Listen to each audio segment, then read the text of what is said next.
audio jungle.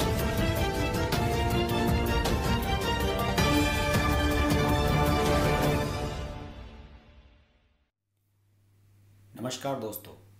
देखिए, राज्यसभा चुनाव को जितना वाइडली मैंने कवर किया है शायद किसी ने नहीं किया है, और पल पल की अपडेट्स मैंने आपसे शेयर की हैं। और अभी एक जो ताज़ा अपडेट आई है, पिछली वीडियोस में मैंने आपको ये बताया था कि उत्तर प्रदेश से कौन कौन लोग जा सकते हैं राज्यसभा, क्योंकि आपको पता ही है कि 10 सीटें उत्तर प्रदेश की हैं, एक सीट उत्तराखंड की है राजबब्बर वाली, और उत्तराखंड में ये तय है कि बीजेपी के पास सीट जाएगी। लेकिन उत्तर प्रदेश का सिनेरियो कुछ इस तरीके से बन रहा था दोस्तों कि 10 में से 9 सीटें बीजेपी के पास आ रही थी, बिल्कुल सीधी सीधी अपनी संख्या बल के हिसाब से, और एक सीट जा रही थी सपा के राम गोपाल वर्मा की समाजवादी पार्टी को।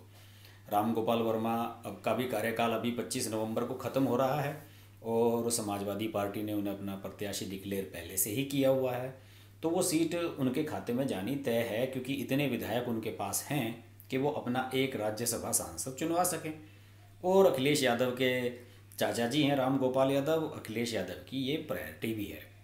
तो बीजेपी को ये लग रहा था कि एक सीट तो गई राम गोपाल की, और 10 में से 9 सीटें हम जीत लेंगे आसानी से।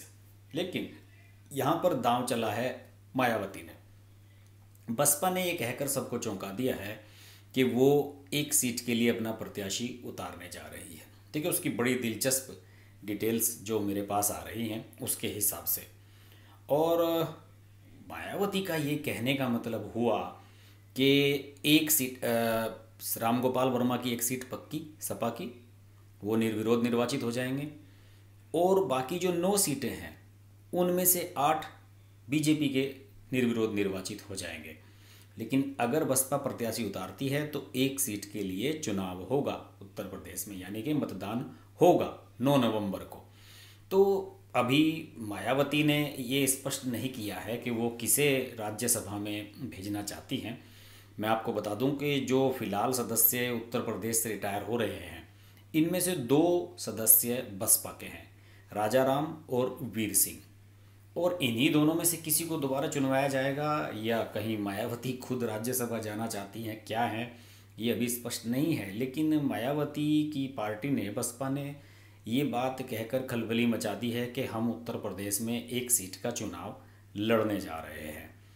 बहरहाल जो स्थिति उत्तर प्रदेश की है उसके बारे में बात करते हैं। सिनेरियो फिलहाल क्या है यहाँ पर।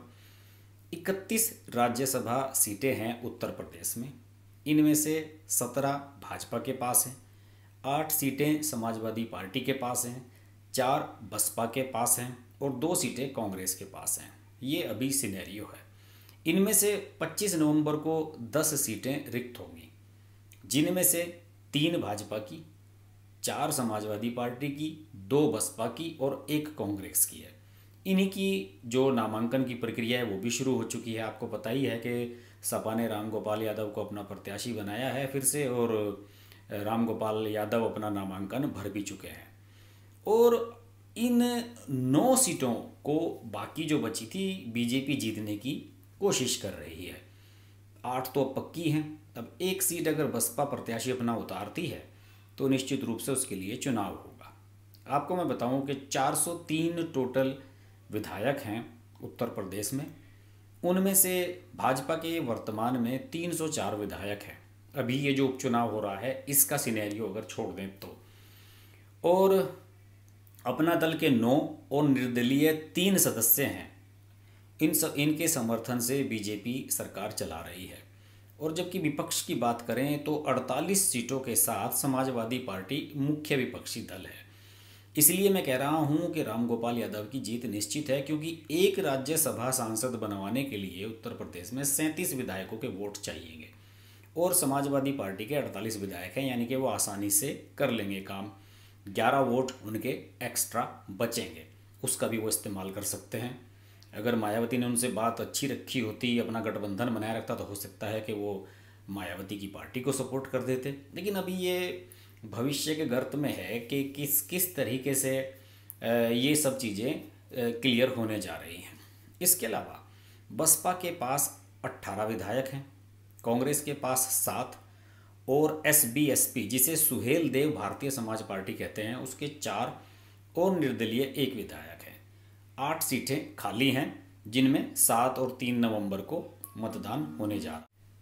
देखिए, बहुजन समाज पार्टी ने अपना प्रत्याशी उतारने की बात कहकर निश्चित रूप से बीजेपी को परेशानी में तो डाला ही है, लेकिन लोग ये कह रहे हैं कि बहुजन समाज पार्टी समाजवादी पार्टी से अलग होने के बाद भाजपा के दबाव में काम कर रही है और कांग्रेस, प्रियंका गांधी, ये लोग तो साफ तौर पर ये कहते रहे हैं कि बसपा और मायावती वो बीजेपी को लाभ पहुंचाने का काम कर रहे हैं।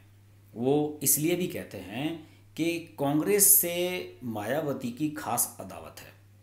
मायावती ने सारी जो सीटें हैं मध्य प्रदेश की, जिन 28 सीटों पर उपचुनाव हो रहा है वहाँ सब जगह प्रत्याशी उतारे हैं, कांग्रेस के वोट काटने की तैयारी में हैं।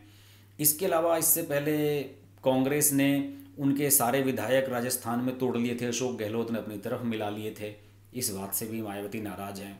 दूसरी ओर एक परसेप्शन ये भी है कि मायावती CBI से बहुत डरती हैं और उनके कई ऐसे मामले हैं जो CBI के पास हैं और शायद इसी वजह से वो खुलकर बीजेपी का विरोध नहीं करती हैं। और अगर वो बीजेपी का विरोध नहीं करती हैं तो हो सकता है कि बीजेपी ये 9वीं सीट जीतने में मायावती की सहायता कर दे। जी हाँ, जैसे कि मैंने आपको पहले बताया कि बसपा के पास 18 विधायक हैं, तो उन्हें वोट जीतने के लिए, अपने राज्यसभा सांसद बनवाने के लिए 19 और वोट चाहिएंगी। और अगर बीजेपी अपनी कुछ वोट मायावती को दिलवा दे तो संभव है कि मायावती के जो बसपा के 2 सीटें खाली हो रहे हैं उनमें से शायद 1 सीट बसपा की बची रहे उत्तर प्रदेश में। तो कई ऐसी चीज़ें हैं, कई ऐसे संपर्क हैं, कई ऐसे सूत्र हैं जो ये इशारा कर रहे हैं कि शायद बीजेपी मायावती की सहायता कर दे। और अगर मायावती खुद लड़ने का प्रयास करे इन सीटों को, इस सीट पर, खाली सीट पर, तो हो सकता है कि मायावती को ही बीजेपी राज्यसभा में भेजने में हेल्प कर दे। ये एक बहुत बड़ा सवाल है कि आने वाले समय में क्या होगा। जैसे कि मैंने आपको पिछले 2 वीडियोज़ में अपने बताया था कि जो 8 सीटें हैं इनमें से बीजेपी की सीट जो खाली हो रही हैं, हरदीप सिंह पुरी, अरुण सिंह, नीरज शेखर, इन सब लोगों को उम्मीद की जा रही है कि बीजेपी रिपीट करेगी। और बाकी के 5 उम्मीदवारों के लिए बीजेपी में मशक्कत जारी है। ये एक बहुत बड़ा सवाल है क्योंकि बीजेपी को ये 8 सीटें जीतने की बिल्कुल श्योरिटी है और बीजेपी अपने ऐसे नेताओं को एडजस्ट करना चाहेगी जिन्हें वे राज्यसभा में भेजना चाहती है। फिलहाल मैं आपको एक बार फिर रिकॉल करा दूं कि जो सीटें उत्तर प्रदेश की खाली हो रही हैं उनमें से भाजपा की हरदीप सिंह पुरी, अरुण सिंह, नीरज शेखर की सीट है। सपा की चंद्र सिंह यादव, राम गोपाल यादव, राम प्रकाश वर्मा और जावेद अली, ये सीटें हैं। बसपा की राजाराम और वीर सिंह और कांग्रेस की PL पूनिया। कांग्रेस के तो कोई चांस है ही नहीं। सपा की रामगोपाल यादव के पास जा रही है। और अगर बसपा अपना प्रत्याशी उतारती है, राजाराम, वीर सिंह या किसी और को भेजना चाहती है या खुद मायावती जाना चाहती हैं, तो उन्हें बीजेपी की सहायता की दरकार होगी। ये बहुत इंटरेस्टिंग होगा कि उत्तर प्रदेश की 10 में से 9 सीटों का निर्विरोध चुनाव हो जाए और 1 के लिए मतदान हो, और अगर उसमें बसपा जीतती है तो उसकी सहायता कौन करता है, ये एक बहुत बड़ा सवाल है। आने वाले समय में इस पर नज़र बनाए रखेंगे। देखते रहिए हर्ष की बात लाइव। नमस्कार। नमस्कार दोस्तों, मैं हूँ रवीना टंडन और आप देख रहे हैं हर्ष की बात। हर्ष जी एक बहुत ही सीनियर और बहुत ही समझदार जर्नलिस्ट हैं एंड मेरे मित्र भी हैं। तो बहुत खुशी है मुझे आपको बताने के लिए कि उनका ये जो YouTube चैनल है बहुत ही कामयाब है और उसके लिए मैं उनको बहुत मुबारकबाद देना चाहती हूँ। एंड एक चीज़ ज़रूर कहूँगी उनके लिए कि वो बहुत एक अच्छे इंसान भी हैं। इंसान होना बहुत ज़रूरी है लाइफ में, क्योंकि वो अपने आप अपनी लिखावट में आ जाता है। तो बहुत ही कम ऐसे हमारे होनहार जर्नलिस्ट रह गए हैं हमारी इंडस्ट्री में जो सोचकर और समझदारी के साथ, रिस्पॉन्सिबिलिटी और जिम्मेदारी के साथ आर्टिकल्स लिखते हैं। सो कॉन्ग्रेचुलेशंस हर्ष जी, एंड आप लोग ज़रूर देखिए, लाइक कीजिए हर्ष की बात।